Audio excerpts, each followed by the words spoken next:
As we put it in a pot, I used 1.5 cups of Orzo, and I cooked it in 4 cups of water. So now I have a nice fluffy looking pasta. So we're going to leave this just the way it is until I do the chicken. I'll put the cover on that and go to our next recipe. So here we go with more chicken. So again, I saved that bag, remember? And I'm going to put my pieces right in there. It's already floured and, it's already salt and peppered. So we're going to put the pieces in and shake them up again. Remember, you pounded these out. So give them a good shake. And now we're going to put them in our pan. So with my clean hand, I'm going to put a little bit of olive oil right in here and get that going. Meanwhile, I gotta wash my hands again. Can't be too careful in the kitchen. I think I make that clear, don't I? All right, so flour the chicken. Your olive oil is in the pan. Turn the heat up on this a little bit now. And I think that this is a great dish for company. So now we're going to put those, again, taking the excess flour off right in the pan. For that, after it's cooked, I take it and put it in a bowl. And we're going to mix that. We're going to mix this with some spinach. So first of all, let's get this in a bowl, because this is going to be our bed for the chicken that we're making.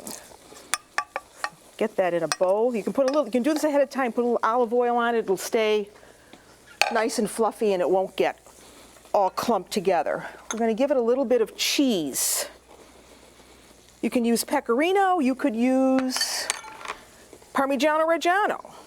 So you mix in the cheese, and then you have ready 1 package of frozen spinach that you have not cooked. You've just defrosted and taken all of the water out. You add this to the Orzo. I think this makes a really pretty combination. So you mix this all up so it's all combined really, really well. Kind of looks like confetti. And then you just set this aside. Keep it warm, because this is going to go on the bed of your, on the base of your platter. So get it well mixed, and then we're going to set that aside. While the chicken is cooking, and let me see what we've got here now. Remember, we're not rushing this. And brown these on the other side. We're going to treat this a little differently than we did the marsala, because with this we're going to have some onion. So here I have some onion. And we're going to have capers. And again, we're going to have lemon juice. So you just cut up an onion, and I've got some right here. Then when those chicken breasts are brown, we can take them out of the pan and you make your sauce. So now we're going to take them out. So let's see how they're looking on the other side. Okay, well, they're looking pretty good. So I'm going to take them out.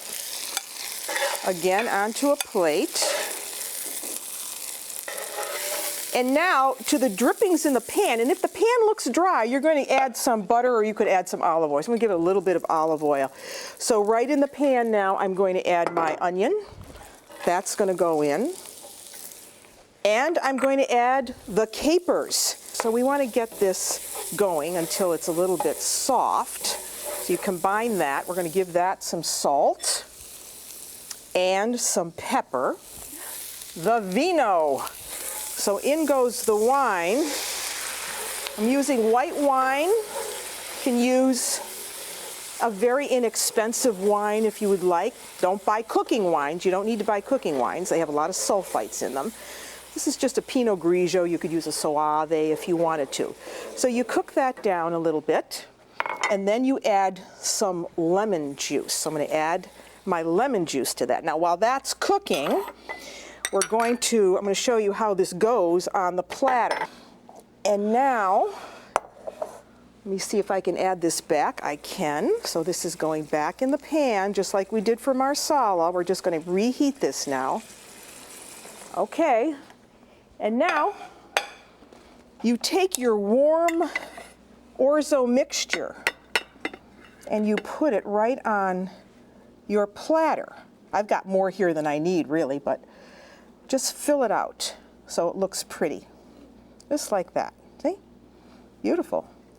And it looks gorgeous on this red plate. Then, after you do that, oh, you know what? I want to give that a little spurts of lemon just over the top, because that really brings out that flavor. Okay, that's looking good.